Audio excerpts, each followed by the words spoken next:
Hello everyone. Welcome to Baji Rao IAS Academy previous year question paper analysis. Here we are analyzing and discussing how we can actually structure the previous year questions because it provides important insights when you write answers. See, when you are preparing for state PSC examinations and even UPSC examinations, it is very important that you should know how to approach an answer. So therefore, in this session, regularly we will try and analyze and understand how we can structure the answers which are asked in previous year questions. So till yesterday, we have discussed several questions and their answers. In today's session, we have a set of case studies, and case studies also plays a very important role in UPSC when it comes to scoring good marks in ethics paper. It is very important that you should understand different ethical dilemmas, ethical issues which are involved in these case studies. So students often complain that it is difficult to identify the case relevant ethical issues, ethical dilemmas which are involved in these case studies. So in this lecture, we will try and understand how can we identify those ethical issues which are involved in these case studies. So how can we formulate an effective answer so that we can get more marks in this part. So we have to discuss the first case study. So the first case study is about, right. So the first case study here, we are talking about automobile industry. Okay, so imagine you are a manager of an automobile industry. Okay, wait. So you are a manager of an automobile industry. So one day, one of the workers were died. Okay, so one day one of the workers were died on duty in the same automobile industry. So his family was demanding compensation. So since he was died on duty in a company, his family was demanding the compensation. However, the company denied providing compensation to the died worker. So why? Because he was drunk at the time the incident happened. Okay, so because of this reason, the company has denied to provide him the compensation. However, since the company has denied to provide the compensation to the worker, the other workers, in solidarity of this, have started protesting against the company. So they have started a strike and they have been demanding compensation for their fellow worker who already died. Okay, so in this context, they are demanding that the compensation must be provided to the family of a deceased worker. However, so the chairperson of the management board has asked you for your recommendation on this, because we cannot afford an undefined strike by the workers, because that severely impacts the productivity of the industry. So that severely impacts the productivity of the industry, and in fact our commitments should also be not able to met, because if the workers indefinitely continue protesting against the industry. So in this context, we need to identify the stakeholders who are involved in the case along with the ethical issues which are involved. Okay, a set of ethical issues are involved in the case. So after that, we should also, as a manager, you should write the recommendations that you are going to provide for the management or for the industry management board head. So firstly, identify the stakeholders. So who are the stakeholders involved here? So firstly, we need to talk about the manager of an automobile industry. So you are the manager of an automobile industry. Since you are the manager in that particular industry, so you have key stakes if anything happens in the company. Okay, so you have the first hand information and you are the one who have to respond at first instance if anything of this nature happens in the company. Secondly, the family members of the died worker are also important stakeholders. So what if the worker is only a sole breadwinner of the family? What if the worker had small kids? So ultimately, they also have the right to a dignified life that was guaranteed under Article 21 of the Constitution. So therefore, death of the worker would severely impact the family of the deceased worker. Third, the factory workers also important stakeholders because they are fighting for the compensation of their fellow worker. So this can be happen to any of those workers. So if company continues to provide compensation, then it would severely impact the productivity of the company, the production, and company will also not able to meet the commitments. So after that, the chairperson of the management board, so he is the one ultimately have to take a decision. Okay, since he is the one who ultimately takes a decision on this issue, it is essential that his role is very crucial in the company. Okay, so in this respect, what are the ethical issues which are involved in the case? So we need to discuss the ethical issues involved in the case. So ethical issues like, you know, right to dignified, right to dignity. So is one ethical issue which is involved in the case, because the worker has died. Now the responsibility of the family. So what about the family? What about if the worker who already died has kids?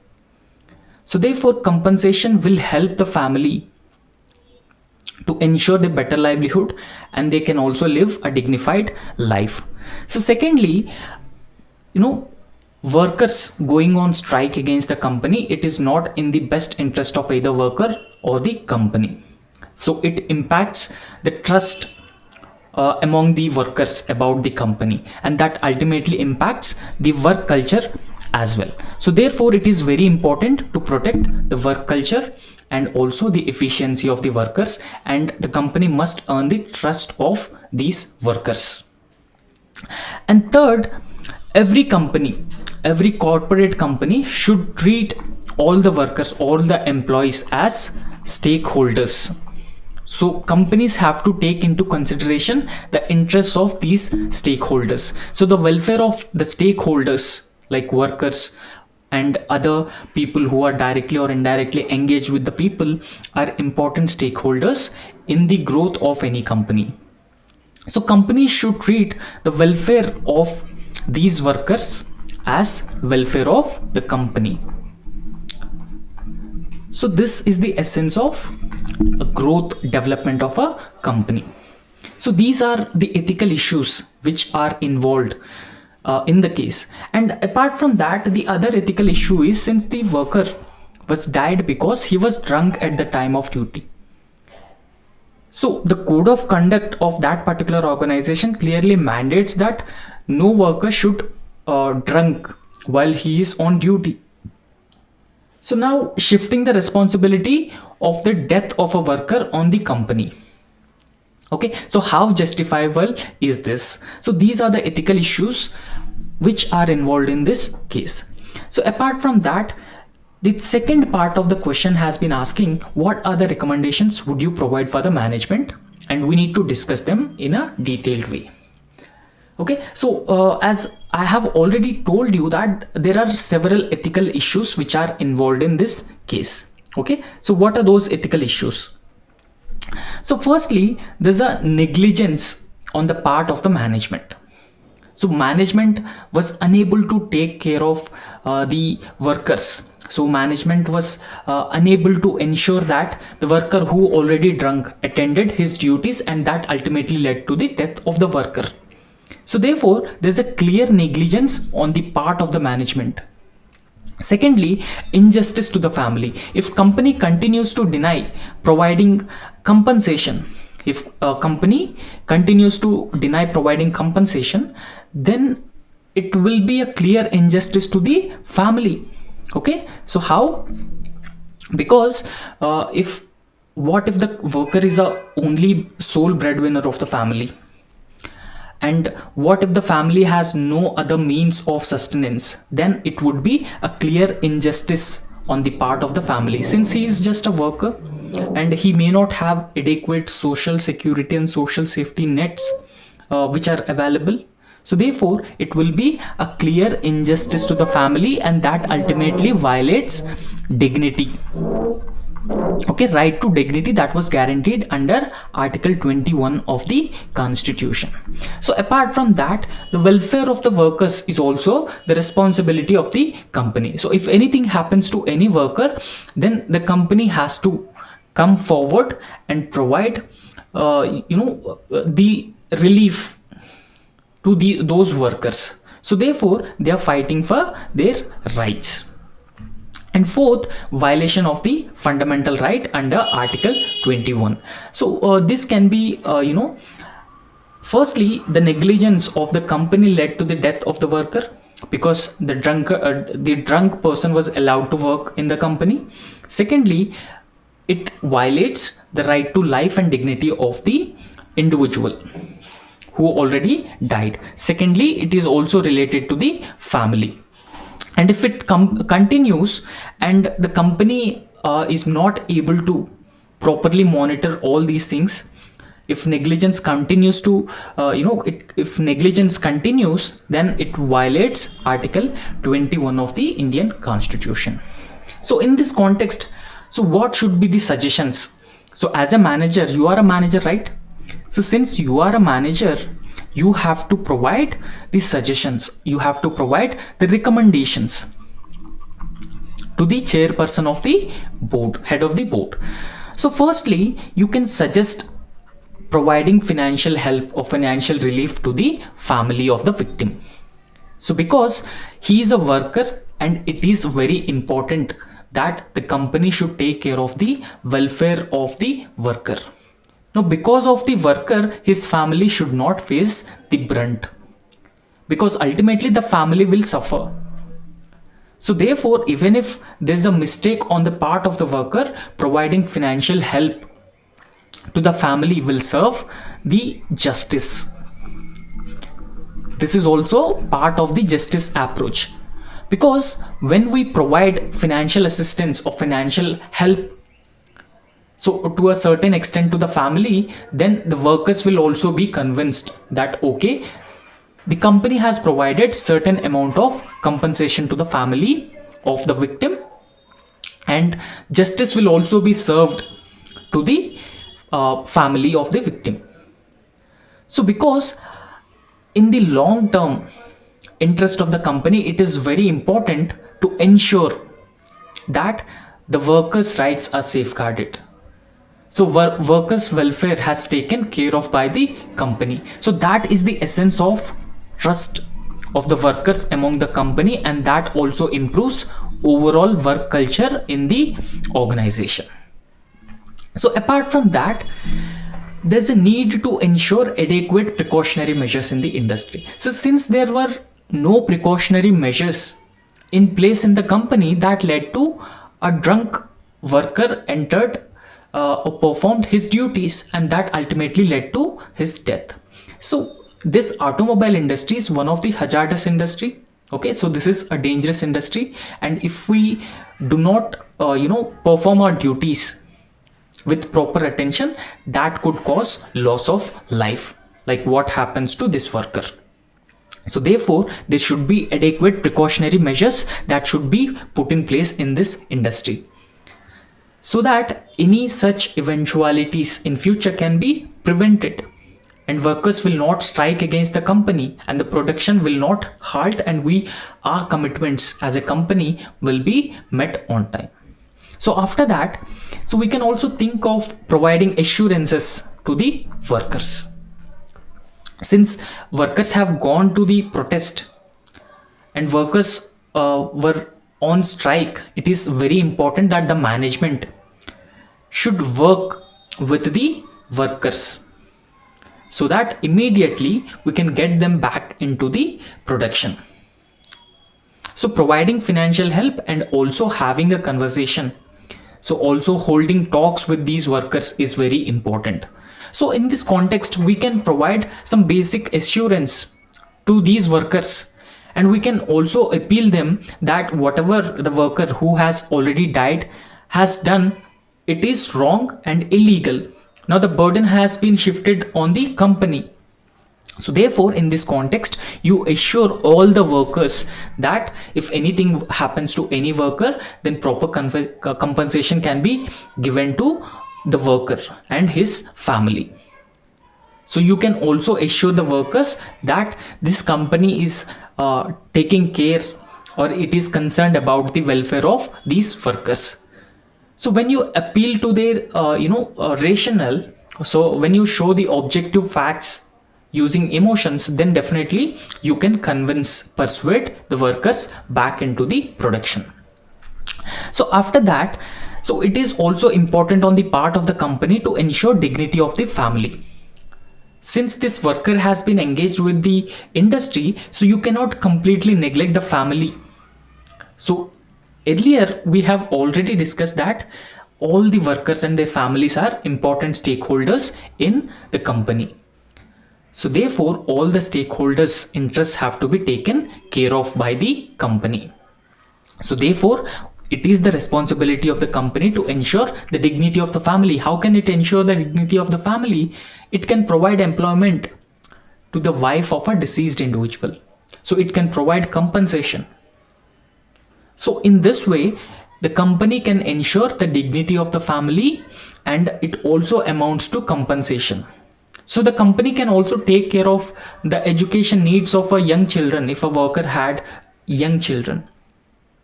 Okay, so engaging all stakeholders in this matter is very important. The family, the workers, and the management, and you yourself as a manager, it is very important. So when you engage all the stakeholders, so we can think of all the perspectives, all the dimensions, what the worker has done is wrong, is clearly wrong. So therefore you can convince all the workers, and you can appeal to them using your emotional intelligence. So in this way you can convince all the stakeholders, all the parties who are involved in the problem, and solve this issue in an amicable manner. So therefore it clearly symbolizes the need of emotional intelligence on the part of the workers, on the part of the manager, to solve these issues.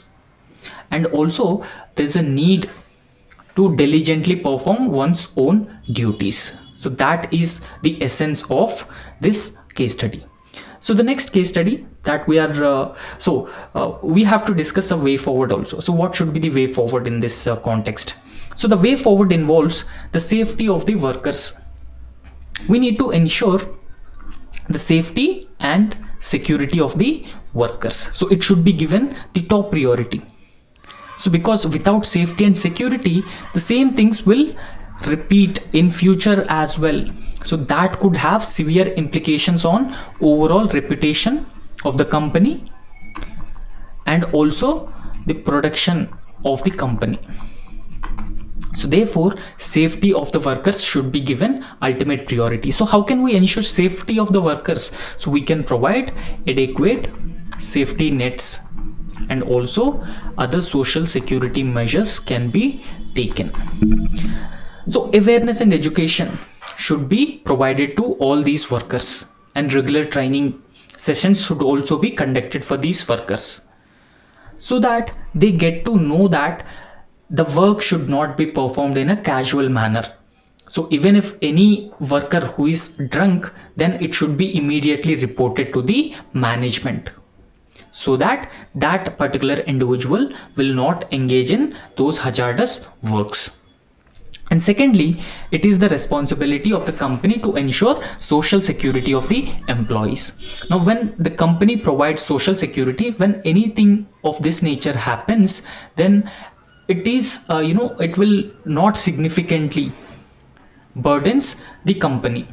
Okay, because the worker is already having adequate social security as well as social safety nets.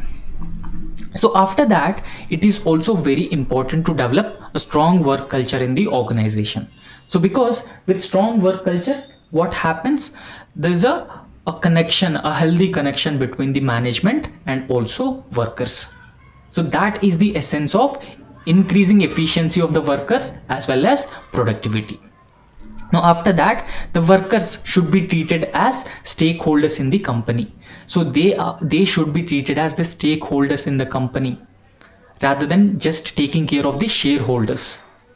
Okay, so this is the essence of Gandhi's trusteeship model. So you may have come across this term, Gandhi's trusteeship concept. So this is all about this case study. So the next case study that we are going to discuss is about a 93-year-old woman, Mrs. Jones. Okay, so she is 93-year-old and lives in long-term care residence. So she was not taken care by her relatives or her family members. Rather, she's residing in a long-term care residence.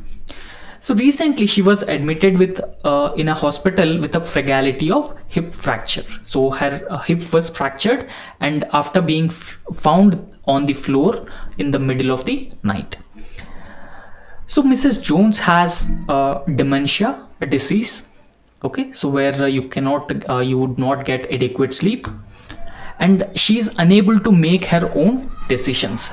So because she is suffering with the dementia, and she is also in a position where she cannot take her own decisions. So apart from that, she also has a limited mobility and previously used a walker. So since she had a limited mobility, she previously used a walker. So she had two daughters, but her two daughters are at her beside. So along with this old woman, her two daughters are also her beside. So they state, the two daughters state, her health has been declining over the last few weeks with increasing confusion, and she is now rarely leaves her home. So on admission, the medical team has discovered that the pleural effusion taking up much of her right lung. So she is facing a health complication where it has been impacting her lungs, particularly her right lung. So her pre-operative assessment also revealed a heart murmur. So she's also facing a heart murmur problem. So the resulting echocardiogram has also demonstrated a heart in very poor condition. So even in fact, her heart is also in a very poor condition with significant valve issues between her cardiac and pulmonary function. So if a surgery is being conducted, it poses an increased risk of perioperative complications. So this is being associated with perioperative complications. So in this context, she may never survive the surgery or come off the ventilator once she is incubated. However, the interprofessional teams, they include surgery, anesthesia, nursing, so are of differing opinions. So they have the differing opinions or the different opinions. So the different opinion means some suggesting that she should be done or she should be conducted a medical surgery, and others don't agree with this view. So therefore, this issue at hand is very difficult. So it is very difficult to take a decision. This is all about the life of a human being. So the family informed that the risk of not having surgery will likely result in a death. So even if we don't conduct a surgery, that also leads to a death. And even if we conduct a surgery, there are very less chances of her being alive. However, yet in this patient's case, proceeding with the surgery carries its own risks. So even if we go ahead with the surgery, it has its own risks. So the family left with an hour. So family was given 1 hour to think about this, whether to go ahead with the surgery or not. So the stakeholders who are required to proceed through the decision making process include the family, the surgical team, anesthesia, nursing staff, social work, and potentially the palliative care and bioethics team. So these are the wide variety of stakeholders who are involved in this case. So in this case, how can we approach this? How can we approach this case studies? Firstly, identify important and key stakeholders in this case. Second, a part of the question is discuss the ethical issues which are involved in this case. Thirdly, so because of her medical complications, should we definitely go with the surgery or not? Because she has already suffering with a lot of diseases, and the medical teams have also confirmed that even if we conducted a surgery, her chances of being alive are very less. So in this context, we need to understand the stakeholders who are involved in this case. So the stakeholders, all the stakeholders are already clearly given in the case study itself. So the stakeholders, Mrs. Joan herself. So apart from that, the patient is a stakeholder, the family of the patient, surgical team, anesthesia, nursing staff, social work, and potentially the palliative care team and also the bioethics team. So these are the important stakeholders who are involved in this case. So after discussing about the stakeholders, we need to write about the ethical issues involved in the case. So what are the ethical issues involved in the case? So firstly, right to life, which is guaranteed under Article 21 of the Indian Constitution. So right to life, because no one can deprive the life of the other individual. So this is another issue, and if doctors cannot perform the surgery, that may lead to the death of the patient. So therefore, it is a gross violation of right to life of the patient. So secondly, the responsibility of the family to take care of the elderly. So this woman, the elderly woman, have 2 daughters. So therefore, it is the responsibility of the daughters to take care of her mother, so that she would not have gone through the condition that she is now. So it is also the failure on the part of these daughters to take care of her own mother. So they have not fulfilled their responsibilities of taking care of their parents. So this is also a violation of the right to dignity. Thirdly, duty ethics of doctors. So what are the duty ethics of doctors? So doctors also have their own ethics, attending patients. So they consider saving lives as supreme, and if they don't perform their surgery, that could lead to the death of the patient. So therefore, it is also amounts to violation, or it also amounts to not performing the duties and responsibilities of the doctors in a diligent manner. So after that, it is also the responsibility of the state to take care of the vulnerable. For example, old age people are considered as vulnerable categories. So therefore, it is the responsibility of the state to take care of the vulnerable individuals. That includes the old age people as well. So if state had provided adequate health care for Mrs. Jones, then she would have been in a better position right now. However, it is also indicates that state has failed to provide adequate medical care for Mrs. Jones. So after that, we should also discuss about the right to die with dignity. So even if she wanted to die, she should die with dignity. Okay. So that is passive euthanasia. That is what passive euthanasia is talking about. So therefore, here it is also amounts to the violation of right to die with dignity. Now the third part of the question, so whether the patient should proceed with the surgery or not. So whether the patient should be given the option to die with the dignity, okay, because of her medical condition and potential for perioperative complications. So perioperative complications means even if she is attended, even if the surgery has been done, she may face several other complications after this surgery. So in this context, we have two dimensions. So one dimension, yes, the surgery has to be done. For example, if surgery has been done, it leads to the protection of right to life. So that right to life is also guaranteed under Article 21. So therefore, it is one of the most fundamental and core of all the rights which are guaranteed by the Constitution. So this leads to upholding the fundamental right of an elderly woman. Secondly, if we do not conduct a surgery, the medical professionals have not attended this old age woman, that lead to a violation of basic human rights. So what does a violation of basic human rights means? So violation of human rights means every human being, so since he is a human, has some rights, some basic or core rights.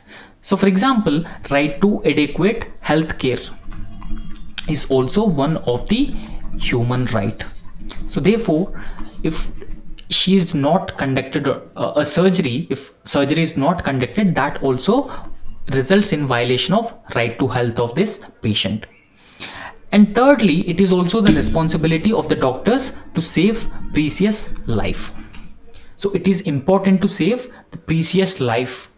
Whether an old woman, a young woman, life is a life.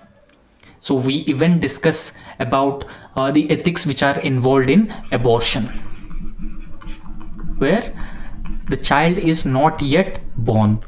So therefore, in this context, it is also the responsibility of the doctors, even if there is a slightest chance of protecting the elderly woman. So after that, there's no consent from the patient as well, because she is in a position, she cannot give her consent for passive euthanasia. So even if we wanted to conduct a passive euthanasia, the consent is must, and patient is not in a condition that she can give her consent for passive euthanasia. So because of this reason, we should go for conducting a surgery. So even if there were the post-surgery complications involved, because it is in line with the doctor's duty to save or protect an individual, provide him adequate health care, and it is also amounts to the responsibility of the family, the responsibility of the government to provide adequate health care for the citizens, and it also amounts to protection of the life of the citizen. Now after that, we can also discuss about the other dimension, that is, no, we cannot conduct a surgery on this old woman. So why? Because it involves a poor success rate of surgery. So even if a surgery is being conducted, so there's no guarantee that the woman could be alive. So therefore, there's a poor success rate of the surgery also involved into this. So after that, there are differences among this intermedical surgery team. So the intermedical fraternity that is going to conduct a surgery. So there are wide variety of stakeholders involved, that includes the bioethics team as well. So therefore, there are a huge or wide variety of differences among the doctors. So after that, the doctors have also been not taking care of Mrs. Jones, and she is in a old age residence home. Since she is in a old age residence home, so there's she will not get adequate care even if the surgery is being conducted.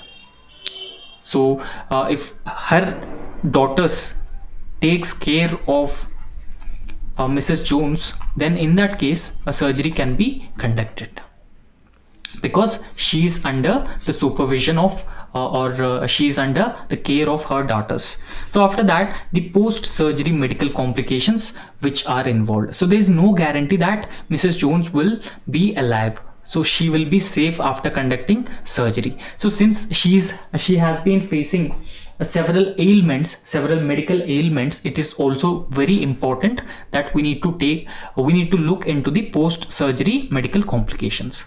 So after that, she was unable to give her consent.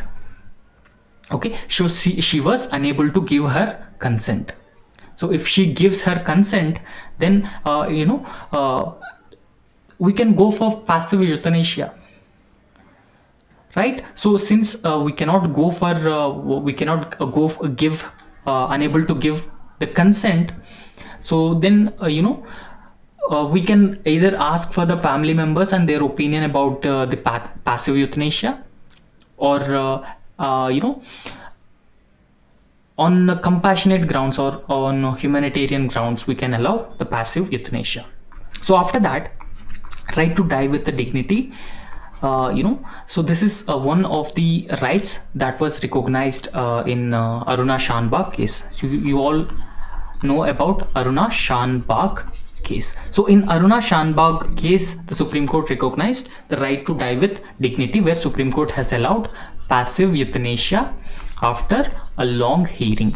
So therefore, rather than continues to suffer, the elderly woman continues to suffer, it would be better to die with a dignity, because she has already been facing several ailments. She is not a healthy woman.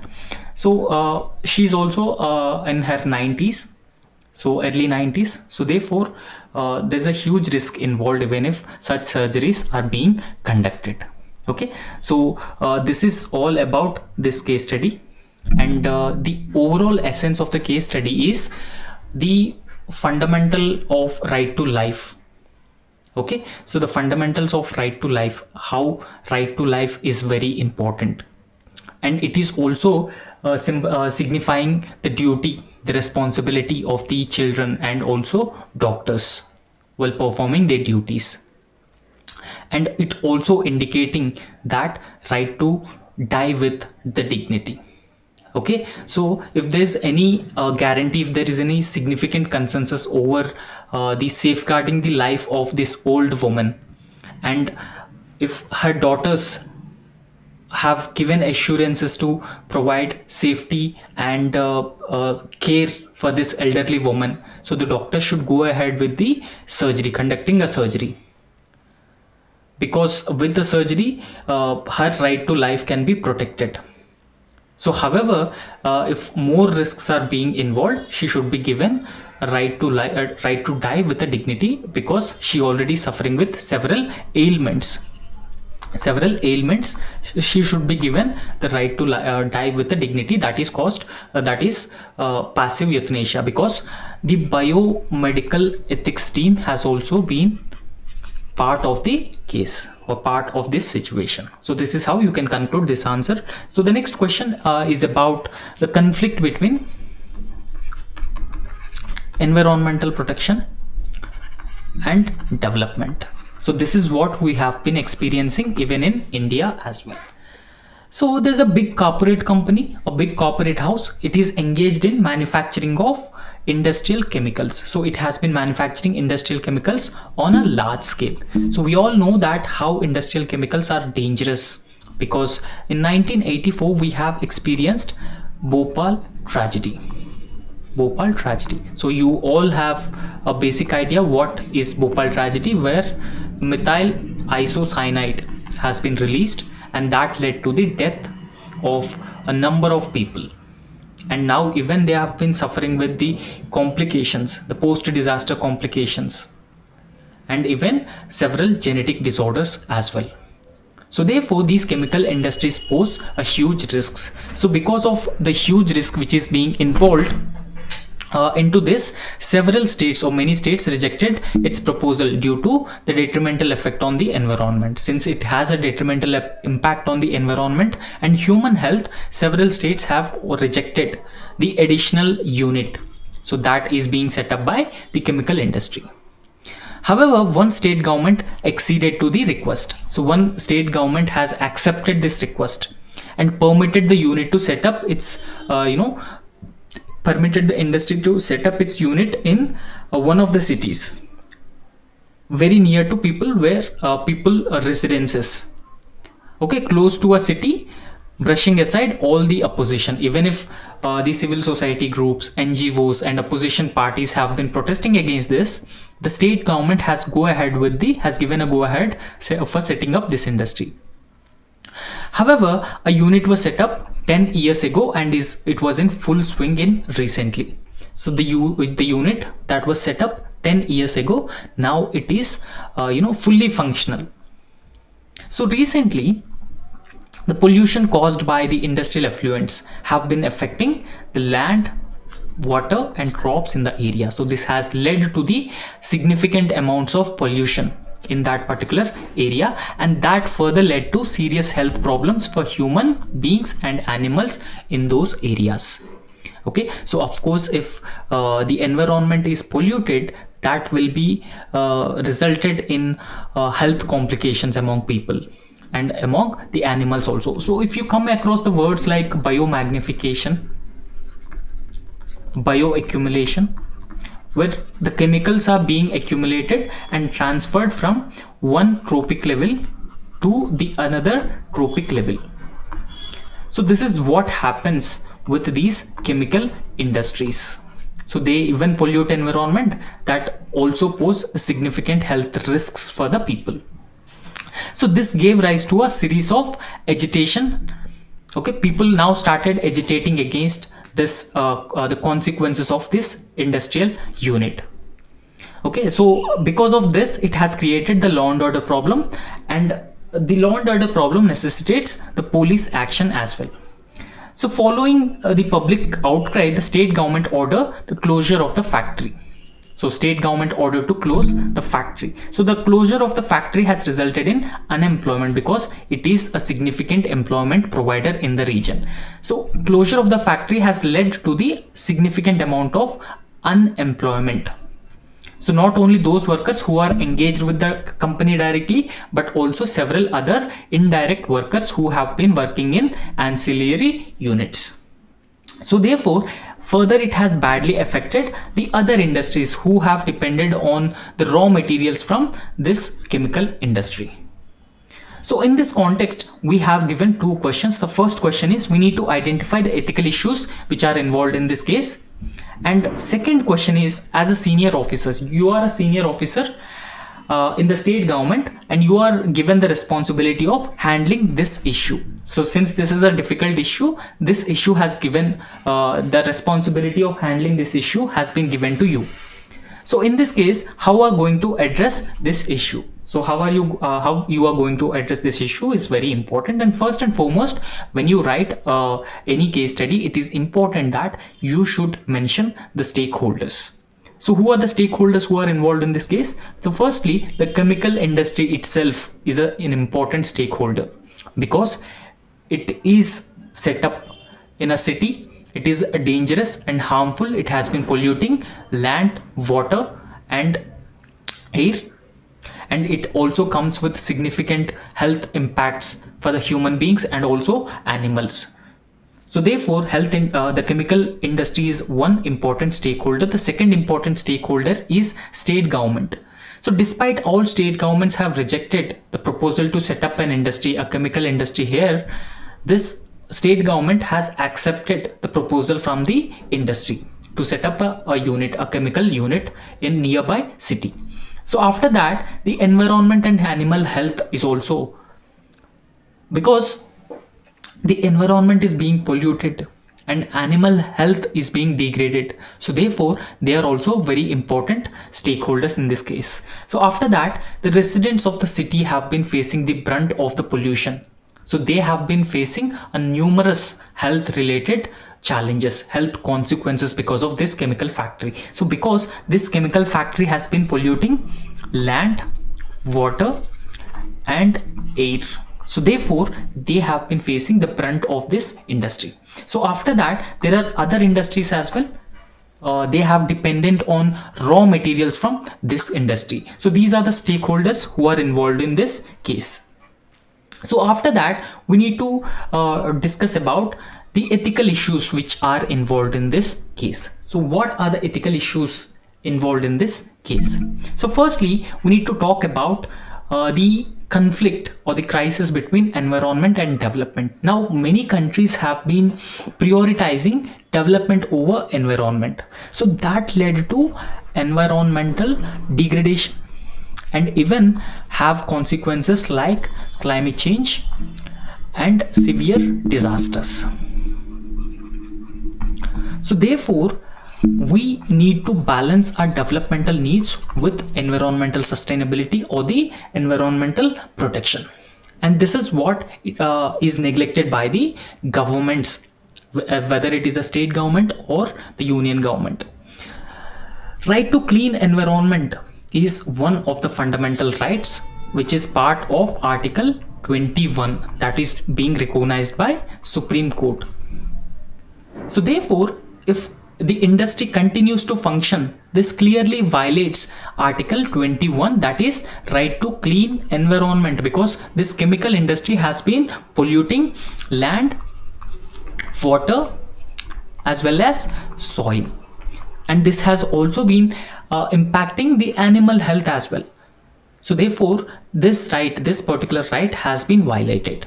So after that, the right to adequate livelihood is also very important, because since this industry has involved in providing employment, both direct as well as indirect employment to many workers, if the closure of the industry is ordered, that impacts the livelihoods of the people, And please also understand, since several industries in the state depends on raw materials from this particular industry, okay, so raw materials from this particular industry, the chemical industry, so the overall industrial production will also decline. So this is another ethical issue. So declining economic growth means the fruits of economic growth cannot be transferred to all the sections of the society. So that further increases inequalities. Okay, so this is another ethical issue. So after that, it also significantly impacts investments into the state, and it will also further increase unemployment rates in the state. So because the state government has ordered the closure of the industry, so that may send the negative signals to the other industrial participants. So therefore, they will not come to the state for investing because of this policy of the state government. So therefore, it will significantly increase the existing unemployment rate in India and in those states. So after that, the sustainable development needs in the 21st century. So we all know that there are sustainable development goals, 17 sustainable development goals, and we are also aimed to achieve these sustainable development goals by 2030. So therefore, it is essential for these state governments to take steps to achieve these sustainable development goals. However, if we continue to pollute the environment, degrade the environment, then we cannot be able to achieve all the sustainable development goals by 2030. Because the sustainable development goals have been directly linked to the environmental protection and environmental sustainability. So in this context, you are a senior officer who are entrusted with the responsibility to handle the issue. So in this context, how you are going to address this particular issue? So what are the ways through which you can address this issue? So you can go with several short-term measures. What should be the immediate measures that should be taken?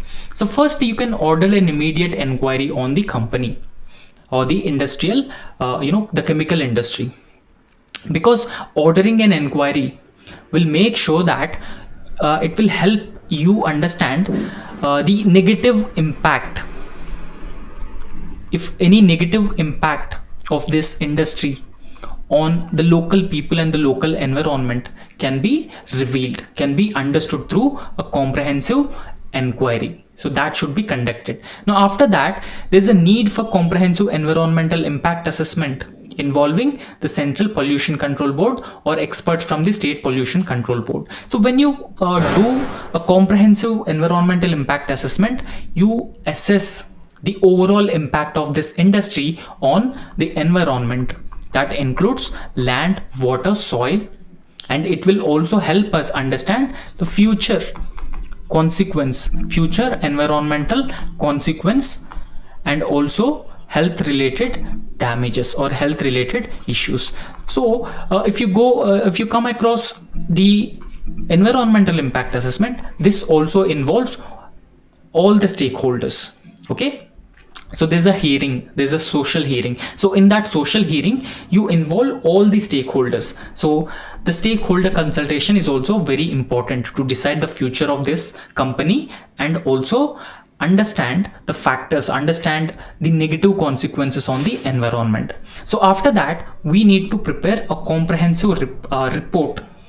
Okay, so we need to prepare a comprehensive report about this industrial unit, so that we can understand everything about this unit, its harmful impacts, so that it could serve as a potential evidence whether taking decision in favor of this industrial unit or taking decision against the industrial unit. So that could be considered as a win-win situation for the government as well as people.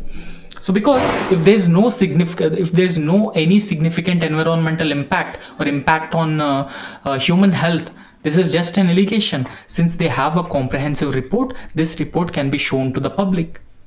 So on the other hand, if it really involves in such things, polluting environment and impacting human health, so this is a dangerous industry, and this can be shown to the courts in case of any legal issue, and this can also be used to attract the investments into the state.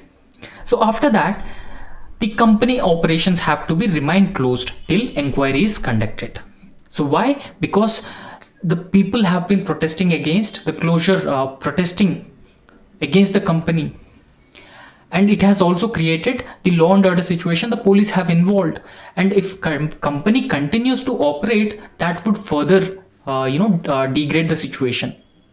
Okay, so in this context, company operations have to be closed till an inquiry has been ordered, and the future presence of the company will depend on the the report and the comprehensive environmental impact assessment as well. So there should be a set of long-term measures that have to be taken. So what should be these long-term measures? So firstly, we need to prioritize environment and human health.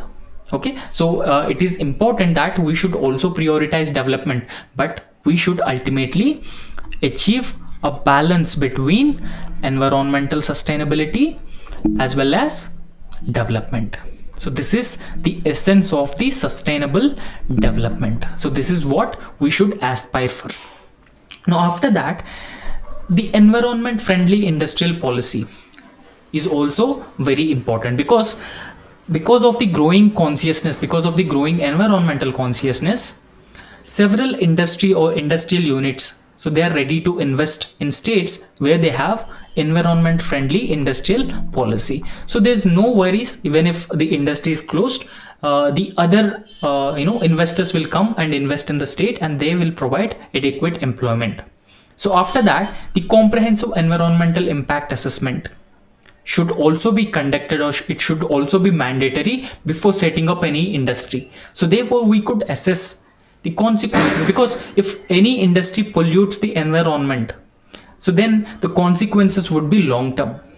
So if environmental impact assessment has been conducted before setting up the industry, we could understand the exact impact of these industries in future, both environment and human health as well.